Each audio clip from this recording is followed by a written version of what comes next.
Oltinchi muammoni ko'rib chiqamiz.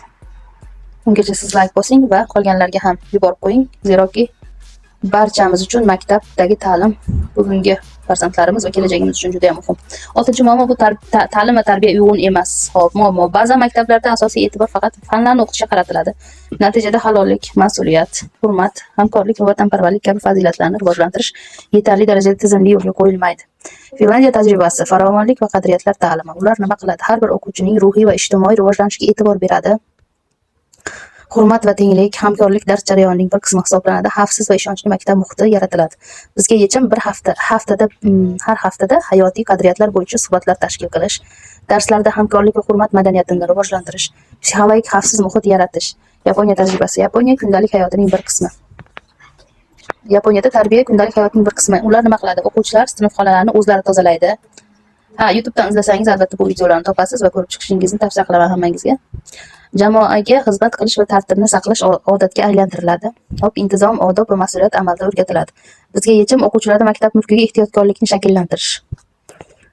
Xo'p, jamoaviy mas'uliyatni oshiruvchi tadbirlar o'tkazish va tarbiyani faqat nasihat bilan emas, amaliy faoliyat orqali berish. Ya'ni ustoz ham qo'shilib qilish kerak bolalarga. Birga qilamiz qani deb pozitiv yondashib qilinish kerak bo'ladi. Xitoy tajribasi, mehnat tarbiyasi.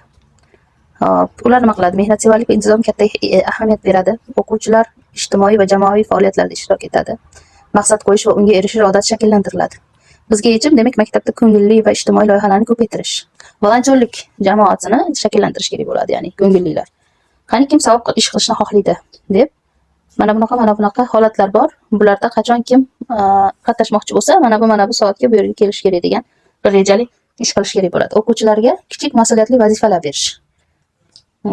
Mehnatning qadrini amaliy ishlar orqali tushuntirish. Xo'p, O'zbekiston uchun smart yechim qanday bo'ladi? Bilimli va tarbiyali avlod modeli. Har kuni bitta tarbiyaviy qadriyatni amalda qo'llash kerak bo'lar ekan. Xo'p, ustozning shaxsiy namunasi orqali tarbiya berish, ota-ona va maktabning yagona tarbiya yondashuvini shakllantirish, ijtimoiy loyihalar, ko'ngillilik, jamoaviy faoliyatni rivojlantirish, maktabda hurmat, halollik va mas'uliyat madaniyatini mustahkamlash. Xo'p, insonlar bir-birini hurmat qilishini, ya'ni avval o'zini hurmat qilish va boshqalarni hurmat qilishni o'rgatishimiz kerak bo'ladi farzandlarimizga. Avvalo uydan boshlanadi bu.